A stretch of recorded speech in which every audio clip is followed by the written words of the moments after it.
ఓం సాయిరామ్ శ్రీమాత్రే నమః. అమ్మ బిడ్డలందరికీ నమస్కారం ఫ్రెండ్స్. ఎలా ఉన్నారండి? ఏం చేస్తున్నారు? అందరూ బాగున్నారు కదూ? మన సాయినాథుని దయ వలన, అమ్మ దయ వలన అందరూ బాగున్నారని, బాగుండాలని స్ఫూర్తిగా అమ్మవారిని కోరుకుంటూ ఈరోజు వీడియో అయితే స్టార్ట్ చేస్తూ ఉన్నాను. ఈరోజు అమ్మవారి సందేశం ఏంటి అంటే కనుక, బిడ్డ ఈరోజు నీకు స్వాగతం. అందరికీ కూడా అమ్మవారిని మనస్ఫూర్తిగా తల్లిని వేడుకుంటూ గనుక మనం ఈ రోజున గనక తప్పకుండా వినవలసినటువంటి కథలను ఈరోజు మనం తెలుసుకుందాం ఫ్రెండ్స్. ఈ అన్ని రోజుల్లో ఈరోజు ఉత్తమమైనటువంటి సాక్షాత్తు శ్రీకృష్ణ భగవానుడే చెప్పారు, చాలా కోటి శుభాల లక్ష్మీ కళతో లోగిళ్ళన్నీ కూడా కళకళలాడినట్లే, ఎటు విన్న లక్ష్మీ నమస్తుభ్యం, ఎటు చూసినా నమస్తేస్తు మహామాయే. ఈ అమ్మను గనక స్తుతించడం, పూజించడం వీణుల విందుగా వినిపిస్తూ నయనానందకరం, మహావిష్ణువుకు ప్రీతికరమైనటువంటి రోజు, మహాలక్ష్మీదేవికి ఎంతో ప్రీతికరమైనటువంటి మొదటి రోజున తను ఎవరైతే గనక నియమ నిష్టలతో అమ్మవారిని వారికి కోరినటువంటి వరాలను ప్రసాదిస్తుంది ఈ అమ్మవారు. మహాలక్ష్మీదేవి గనక ఎవరైతే అమ్మవారిని భక్తి శ్రద్ధలతో ఎవరైతే గనక పూజిస్తారో సంవత్సరంలో మిగిలినటువంటి అన్ని మాసాలలో కూడా అష్టలక్ష్మి వైభవం అనేది సమకూరుతుంది. అలాగే వారి మార్గం విజయపదమై విరాజిల్లుతుంది. ఆ యొక్క వ్రత కథ గురించి ఇప్పుడు మనం తెలుసుకుందాం. పూర్వం కళింగ దేశమందు ఒక బ్రాహ్మణుడు ఉండేవాడు. అతనికి సుశీల అనేటటువంటి ఒక బిడ్డ ఉండేది. ఆమెకు చిన్నతనంలోనే తల్లి చనిపోవడం వల్ల సవతి తల్లి ఎత్తుకోమని చెప్తూ కొంచెం బెల్లము ఆ పిల్లలకు ఇస్తూ ఉండేది. అయితే ఆ సుశీల సవతి పిల్లలను ఆడిస్తూ ఉంటే ఇంటి వద్దే సవతి తల్లి మార్గశిర లక్ష్మీ పూజ చేయడం చూసి ఆమె కూడా మట్టితో మహాలక్ష్మి యొక్క దేవి యొక్క ప్రతిమను చేసి జిల్లేడు పుష్పాలతో అలాగే ఆకులతోనూ పూజ చేసి ఆడుకోమని ఇచ్చినటువంటి ఆ బెల్లాన్ని నైవేద్యంగా పెడుతూ ఆడుకుంటూ ఉండేది. సుశీల అలా కొన్నాళ్లకు సుశీలకు వివాహం జరుగుతుంది. అత్తవారి ఇంటికి వెళ్తుంది. తాను తయారు చేసుకున్నటువంటి మట్టి బొమ్మను తీసుకుని వెళ్తుంది. అలా వెళ్ళిన వెంటనే కన్నవారు నిరుపేదలు అవుతారు. ఈమె ఇంట మహా ఐశ్వర్యాన్ని అనుభవిస్తూ అందరూ సంతోషంగా ఉన్నటువంటి పుట్టింటి వారు కటిక దరిద్రులైనప్పటికీ సంగతి తెలుసుకుని సుశీల చాలా బాధపడుతుంది. తల్లి దరిద్రాన్ని భరించలేక కొడుకులను పిలిచి, నాయనా మీ అక్క ఇంటికి వెళ్ళి ఏదైనా కాస్త డబ్బు ఇస్తుందేమో అడిగి తీసుకుని రండి అని చెప్పి పంపిస్తుంది. ఇక సుశీల ఇంటికి తమ్ముడు వెళ్ళి వారి యొక్క దరిద్రం అంతా కూడా వివరించి చెప్తాడు. వారి యొక్క దరిద్రాన్ని గురించి తెలుసుకుని ఆమె కూడా చాలా బాధపడుతూ ఒక కర్రను తెప్పించి దాని నిండుగా ఉరహాలు పోసి ఇస్తుంది. ఆ పిల్లవాడు ఆ కర్రను పట్టుకుని వెళ్తూ ఉండగా దారిలో కర్ర తెగి వెళ్ళిపోతాడు.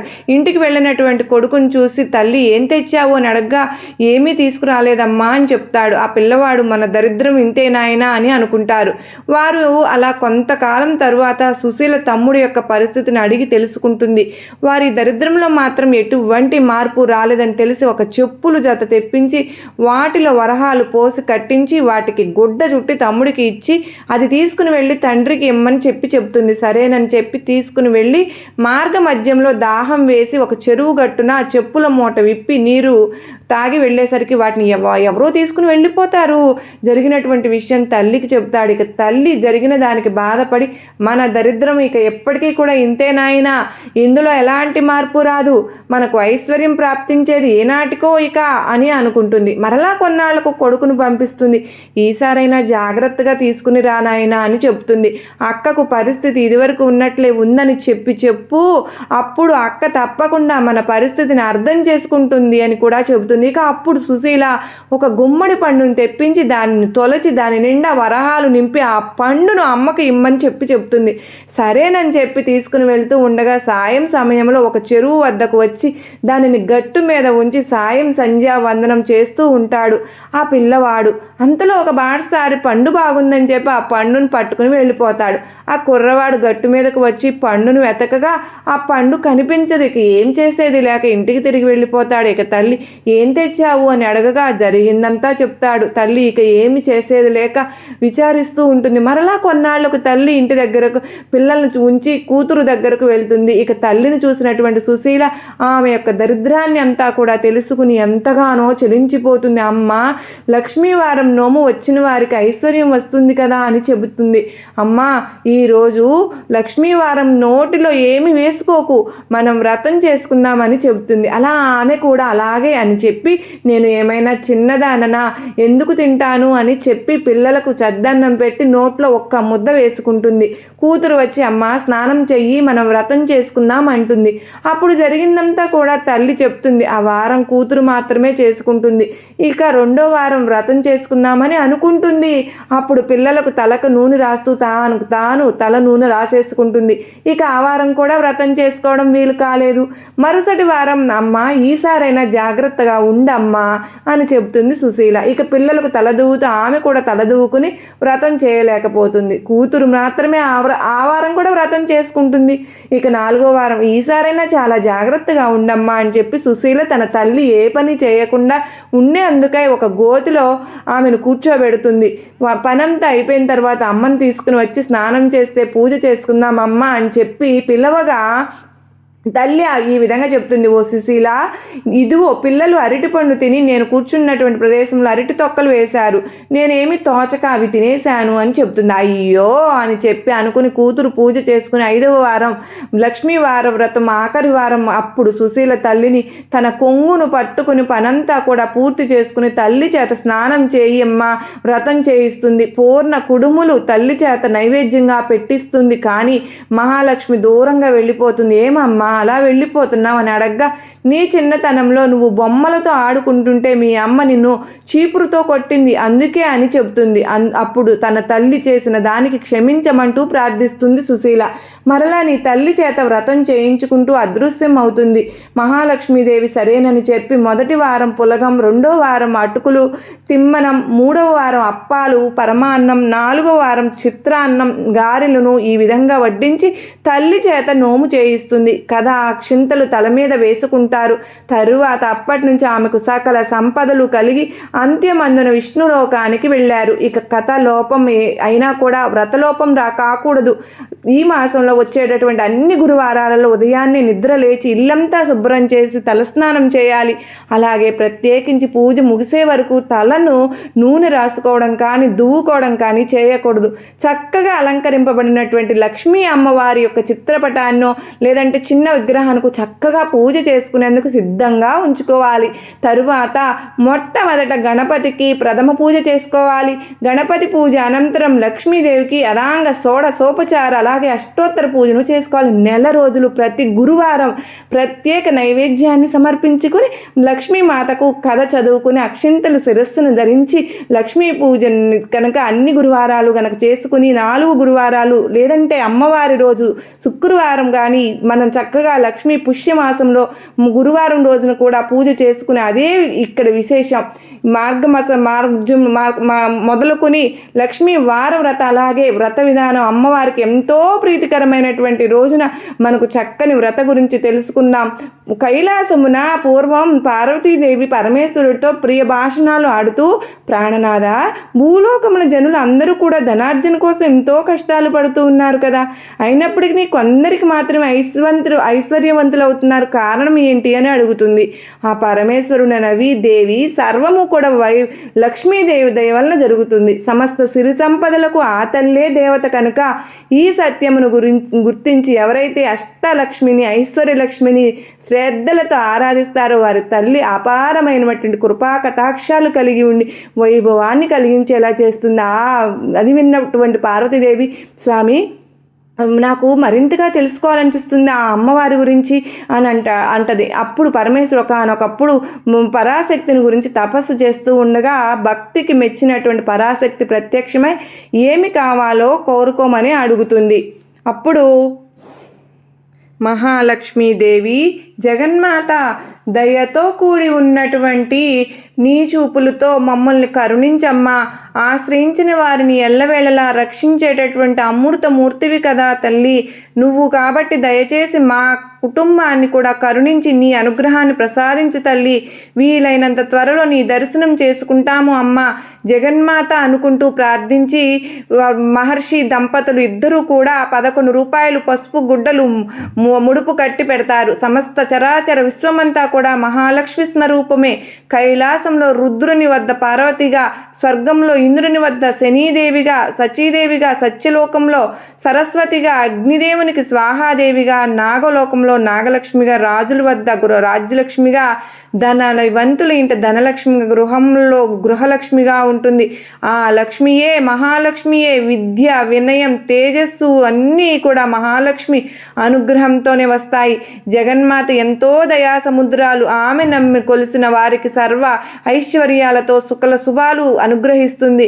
మంచి ఆరోగ్యంతో ఉండడం వలన ఐశ్వర్యమే కదా.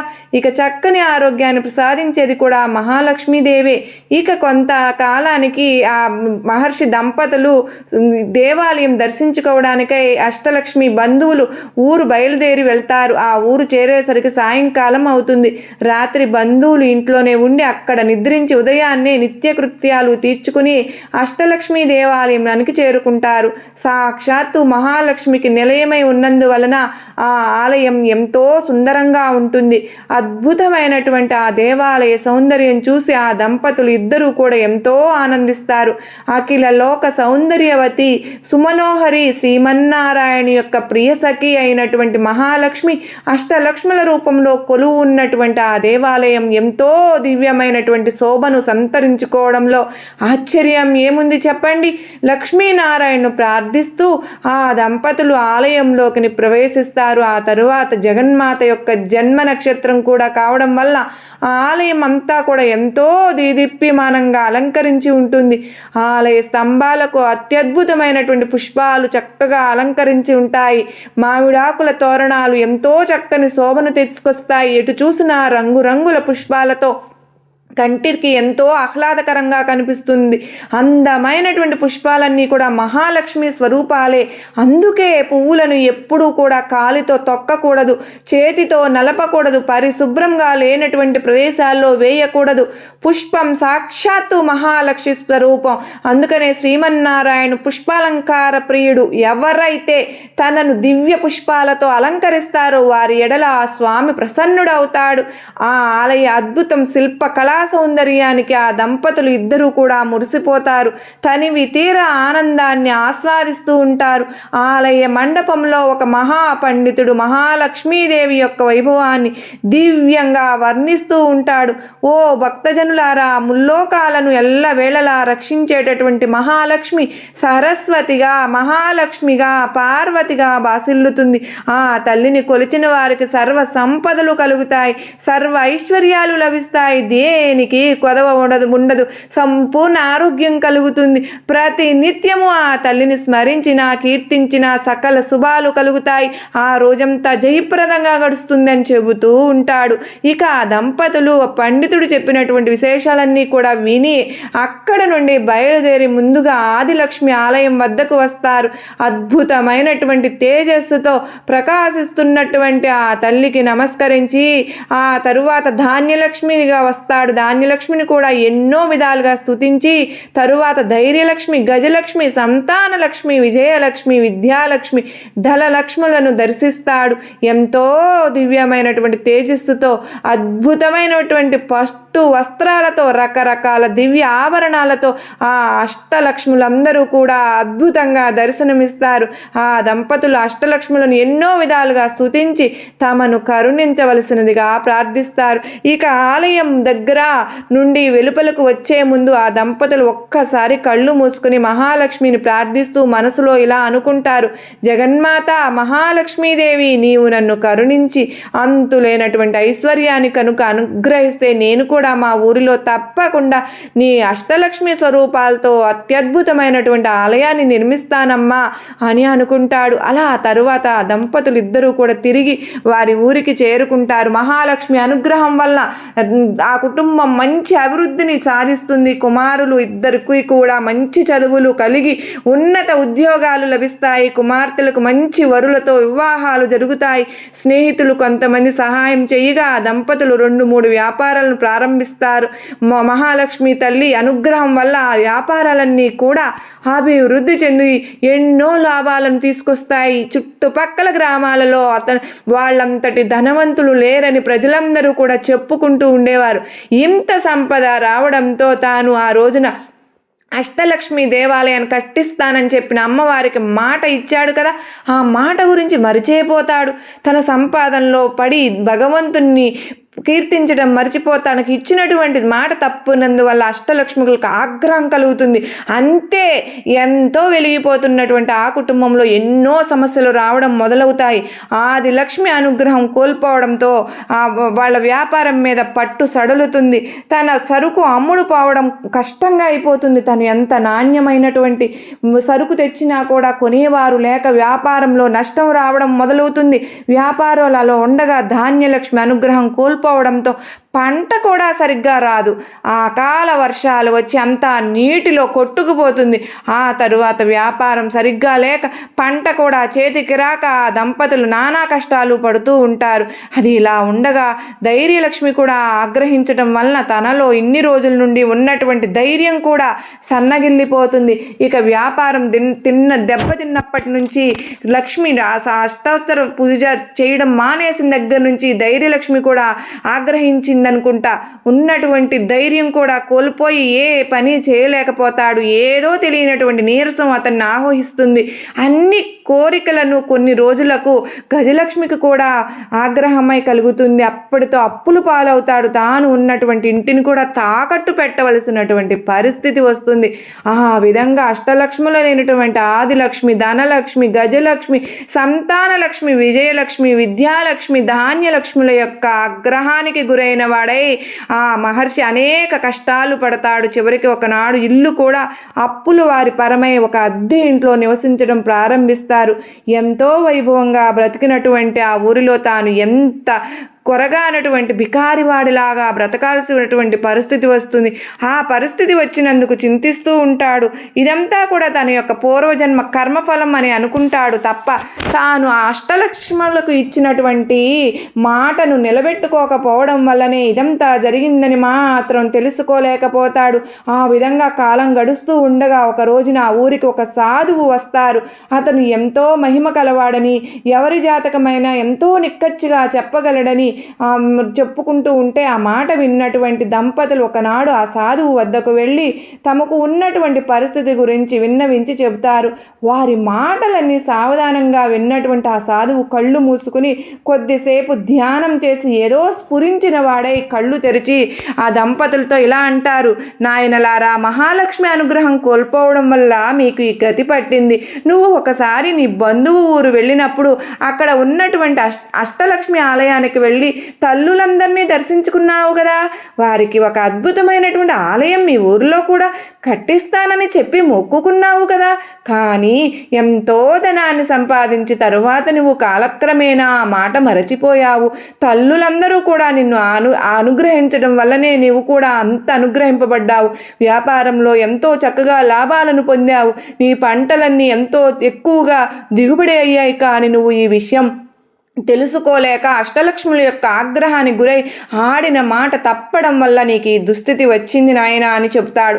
అప్పుడు ఆ దంపతులకు అవును గురువు అన్ని మేము చేసింది తప్పే మహాత్మా, నేను నిజమే, నాకు ఐశ్వర్యం కలగగానే కానరానటువంటి అహంకారంతో పడి ఆ తల్లులకు ఇచ్చినటువంటి మాటను మరచిపోయి ఇటువంటి పరిస్థితి తెచ్చుకున్నాను. ఈ పరిస్థితి నుండి బయటపడితే కానీ ఈసారి తప్పకుండా నెరవేర్చుకుంటాను.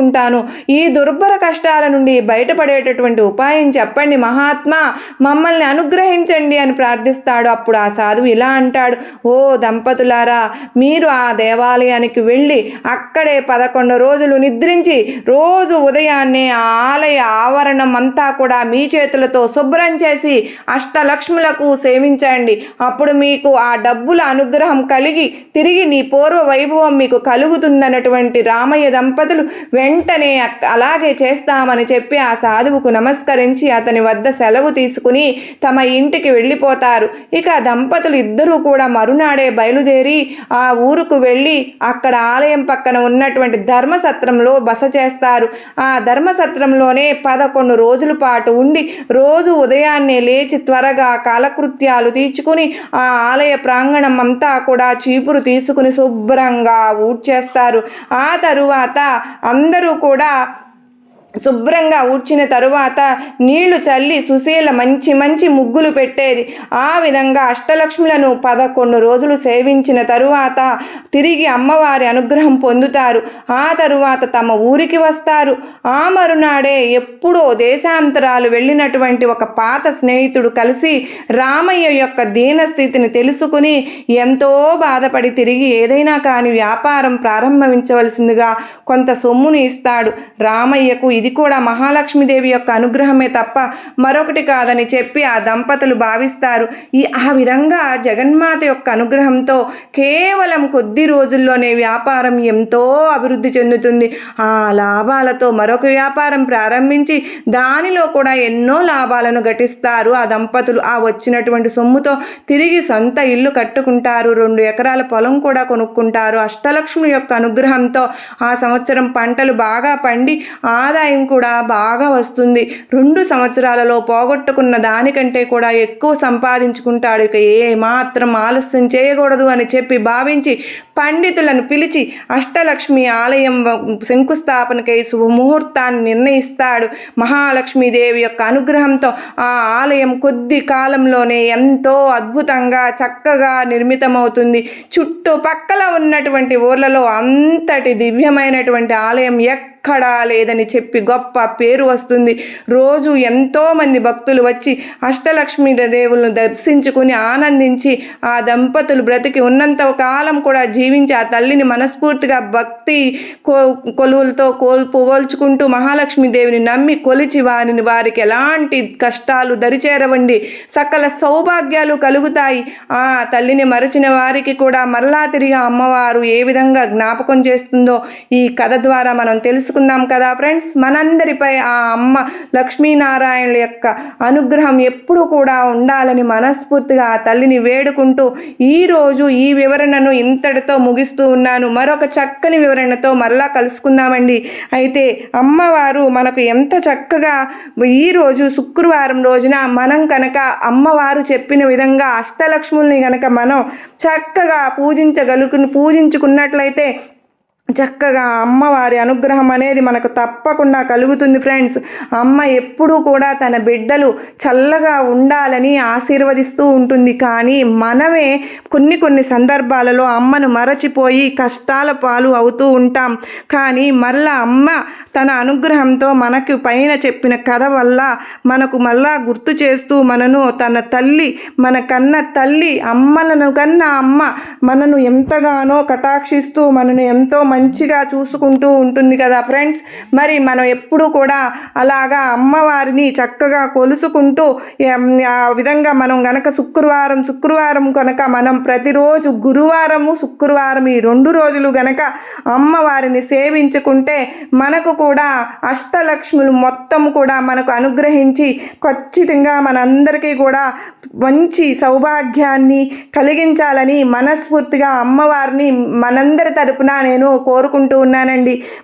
మరో చక్కని అమ్మవారి సందేశంతో మరలా మీ ముందుంటానండి. మీ అందరికీ కూడా ఈ వీడియో నచ్చింది అని అనుకుంటున్నాను. నచ్చినట్లయితే మరికొంతమందికి షేర్ చేయండి. అలాగే మీ ఫ్రెండ్స్కి, ఫ్యామిలీ అందరికీ కూడా షేర్ చేయండి. మరో చక్కని వీడియోతో మీ ముందుంటాను. అంతవరకు నమస్కారం అండి. ఓం సాయిరాం. శ్రీమాత్రే నమః. సర్వే జనా సుఖినో భవంతు.